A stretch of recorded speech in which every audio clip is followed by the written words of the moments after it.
আজকের এই ভিডিওটা কেবলমাত্র তারাই শেষ পর্যন্ত দেখবে যারা সত্যি জীবনে অনেক বেশি অর্থ রোজগার করতে চায় এবং ধনী হতে চায়, আর এই সমাজের সমস্ত নিয়মগুলো ভেঙে ফেলে নিজের একটি আলাদা পরিচয় তৈরি করতে চায়। বেশিরভাগ মানুষের মধ্যে 4টি এমন খারাপ অভ্যেস থাকে যে 4টি অভ্যেস আপনাকে ধনী হতে দেয় না।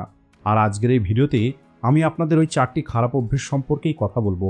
তাই যদি আপনি সত্যিই আপনার জীবনে একটি ধনী ও সফল মানুষ হতে চান, আপনি যদি পুয়ার ও মিডল ক্লাস থেকে বেরিয়ে এসে আপার ক্লাসে যেতে চান, তাহলে এই ভিডিওতে বলা প্রত্যেকটি কথা খুবই মনোযোগ দিয়ে শুনবেন।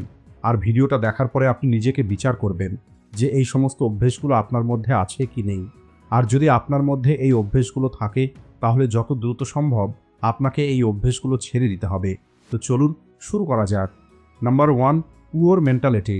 সবার প্রথম এবং সবথেকে খারাপ অভ্যেস যেটা আপনাকে জীবনে কখনোই ধনী হতে দেবে না, সেটা হলো আপনার পুয়ার মেন্টালিটি।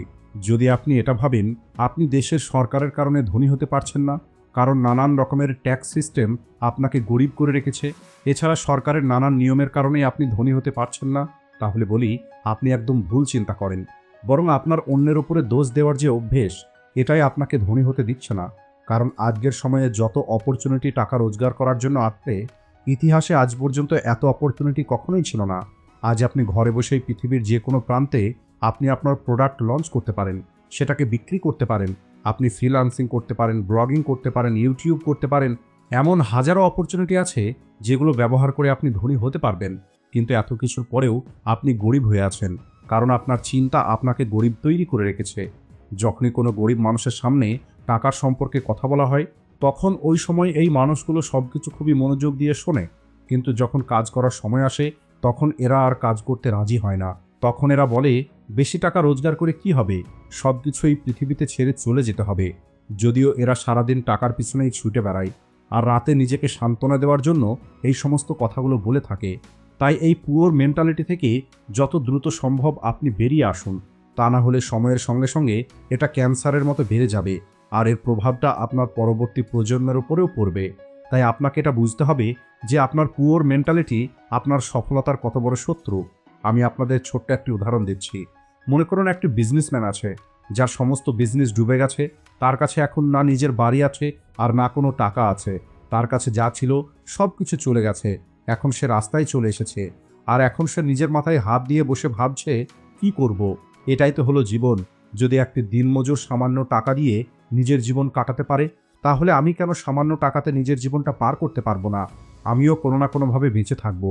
আর যখন কেউ নিজের ব্রেনকে এই কথাটা বলে দেবে যে কোনো সমস্যা নেই, কোনো না কোনোভাবে আমি ঠিক বেঁচে থাকবো, তখন ওই সময় তার ব্রেন টাকা রোজগার করার নতুন আইডিয়া চিন্তা করাটা বন্ধ করে দেবে।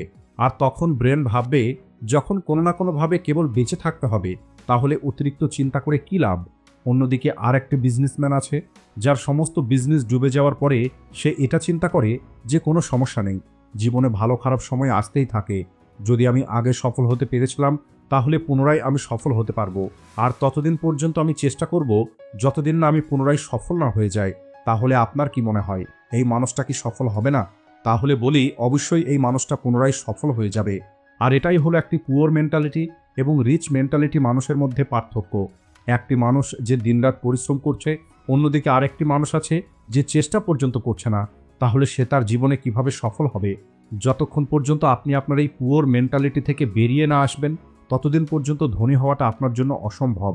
আর এটাই ছিল প্রথম খারাপ অভ্যেস, যেটা আপনাকে আজই ছেড়ে দিতে হবে। দ্বিতীয় অভ্যেস হলো র্যাট রেস। আপনাকে এটা বুঝতে হবে যে এই র্যাট রেস কি। সহজভাবে বললে এর অর্থ হলো একটি ইঁদুরের পিছনে আরেকটি ইঁদুর ছুটে চলা। যখন একটি ছেলে মাধ্যমিকে পৌঁছায়, তখন তার বাবা মা ওই ছেলেটির উপরে প্রেশার দেয় যে যদি মাধ্যমিকে ভালো রেজাল্ট না করতে পারো, তাহলে তুমি ভালো কোনো কলেজে ভর্তির সুযোগ পাবে না। আর এরপরে যখন ওই ছেলেটি কলেজে পৌঁছায়, তখন তার বাবা মা বলে, যদি এখন তুমি ভালো গ্রেড না নিয়ে আসো, তাহলে তুমি ভালো কোনো চাকরি পাবে না। আর যখন ওই ছেলেটি চাকরি পেয়ে যায়, এরপরে বিয়ে হয়ে যায়, সন্তান হয়ে যায়, ফ্যামিলি হয়ে যায়, তখন সে তার সন্তানকেও ঠিক এই একই উপদেশ দেয়, যে উপদেশগুলো তাকে তার বাবা মা দিয়েছিল। অর্থাৎ স্কুলে যাও, কলেজে যাও, আর সবশেষে একটি ভালো চাকরি জোগাড় করে নাও। আর এটাকেই বলা হয় র্যাট রেস। কারণ এই চাকরি না আপনাকে কখনো ধনী হতে দেবে, আর না আপনাকে কখনো গরিব হতে দেবে, বরং আপনি এই দুটোর মাঝেই আটকে থাকবেন। আজ এই পৃথিবীতে যত সফল মানুষ আছে, সেই প্রত্যেকটি মানুষের নামের সঙ্গে হয় ফাউন্ডার লেখা থাকে, ক্রিয়েটর লেখা থাকে অথবা অরিজিনেটর লেখা থাকে। আর এখান থেকে এটা প্রমাণ হয় যে আপনি কখনোই এই র্যাট রেসের মধ্যে থেকে অর্থাৎ চাকরি করে ধনী হতে পারবেন না, বরং ধনী সেই হবে যে আপনাকে ওই চাকরির জন্য হায়ার করেছে।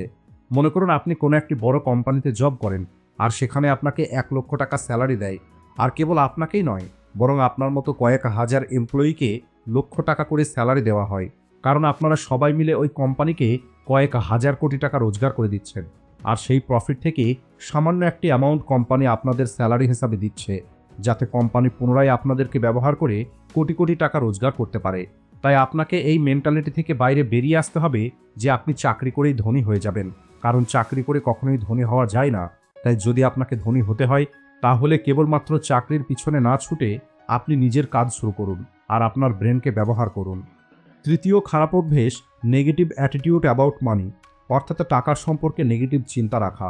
অনেকেই ভাবে যাদের কাছে টাকা আছে তাদের জীবনে কোনো শান্তি নেই, যাদের কাছে অনেক বেশি টাকা আছে তারা উপরওয়ালার থেকে দূরে চলে যায়। যে মানুষগুলো ধনী হয়ে গেছে তারা সারাক্ষণ কেবল টাকার সম্পর্কেই চিন্তা করে। যাদের কাছে অতিরিক্ত টাকা আছে তাদের মধ্যে অনেক বেশি অহংকার আছে। আর এই অহংকার থাকবে নাই বা কেন? কারণ ওই টাকা সে নিজের পরিশ্রম দ্বারা রোজগার করেছে। আপনিও রোজগার করুন, আপনাকে তো আর কেউ আটকে রাখেনি। কিন্তু গরিব মানুষগুলো কেবলমাত্র নিজেকে সান্ত্বনা দেওয়ার জন্য এই সমস্ত কথাগুলো বলে থাকে, যদিও তারা সারাদিন যত কাজ করে সেই প্রত্যেকটি কাজ তারা টাকার জন্যই করে। সকালে দ্রুত ঘুম থেকে উঠে চাকরির জন্য বেরিয়ে পড়ে এই টাকার জন্য, চাকরিতে ওভারটাইম করে অতিরিক্ত কিছু টাকার জন্য, অথবা অনেকে একই সময়ে দুটো চাকরি করে কেবলমাত্র কিছু টাকার জন্য। সব কিছু এরা টাকার জন্যই করে, কিন্তু তারপরেও রাতে ঘুমাতে যাওয়ার সময় নিজেকে এটাই বলে টাকাতে কিছুই নেই। আর আপনার টাকার সম্পর্কে এই চিন্তাই আপনাকে কখনোই ধনী হতে দেয় না। তাই আপনাকে টাকার সম্পর্কে আপনার চিন্তা পরিবর্তন করতে হবে। আপনাকে মনে রাখতে হবে টাকা কোনো খারাপ জিনিস নয়, বরং আপনার জীবনের 99% সমস্যার সমাধান এই টাকার মধ্যেই লুকিয়ে আছে। নাম্বার 4, ইনভেস্ট ইওর মানি। গরিব মানুষগুলো টাকা রোজগার করার পরে সেভ করে, আর ধনী মানুষগুলো টাকা রোজগার করার পরে ইনভেস্ট করে। এর পিছনের কারণ হলো গরিব মানুষগুলো রিস্ক নিতে চায় না। এরা ভয় পায় যে আমাদের টাকাটা হারিয়ে না যায়। আর ধনী মানুষগুলো এটা খুব ভালো করে জানে, হতে পারে আমার টাকাটা হারিয়ে যাবে, আবার হতে পারে আমার টাকাটা অনেক বেশি বেড়ে যাবে, চান্সটা 50-50। আর এই কারণেই ধনী মানুষগুলো রিস্ক নেয়, আর কোনো না কোনো জায়গায় এরা এদের টাকাকে ইনভেস্ট করে দেয়। আর কিছু বছর পরে যখন তারা ওই ইনভেস্ট থেকে কিছু রিটার্ন পায় তখন পুনরায় তারা তাদের ওই রিটার্নটাকে ইনভেস্ট করে দেয়। আর এভাবেই ধনী মানুষগুলো তারা টাকার জন্য কাজ করে না, বরং টাকা তাদের জন্য কাজ করে। এদের প্রত্যেকটি টাকা এদের জন্য এক একটি এমপ্লয়ি। অন্যদিকে যখন একটি গরিব মানুষ টাকা সেভ করে নেয় তখন ইনফ্লুয়েন্সের কারণে প্রতি বছরে তাদের টাকার ভ্যালুটা কম হতে থাকে। মনে করুন আজ আপনার কাছে 1 কোটি টাকা আছে, আর আপনি আপনার ওই টাকা একটি সেভিংস অ্যাকাউন্টে রেখে দিয়েছেন। আর 5 বছর পরে যখন আপনি ওই টাকা তুলবেন তখন তার মূল্যটা অর্ধেক হয়ে যাবে। অন্যদিকে যদি আপনি ওই টাকাটা ইনভেস্ট করতেন তাহলে কয়েক বছর পরে ওই টাকাটা আপনাকে কয়েক গুণ বেশি টাকা রোজগার করে দিত। আর এটাই হলো ইনভেস্ট এবং সেভিংসের পার্থক্য। সেভিংস করলে আপনার পকেটে টাকা কম হতে থাকবে, আর ইনভেস্টের মাধ্যমে আপনার টাকাটা প্রতিনিয়ত বাড়তে থাকবে। তাই যদি আপনি ধনী হতে চান তাহলে আপনি আপনার টাকাকে ইনভেস্ট করা শিখুন। আশা করি আজকের এই ভিডিওটি আপনাদের ভালো লেগেছে, তাই ভিডিওটিকে লাইক ও শেয়ার করতে ভুলবেন না। Thanks for watching.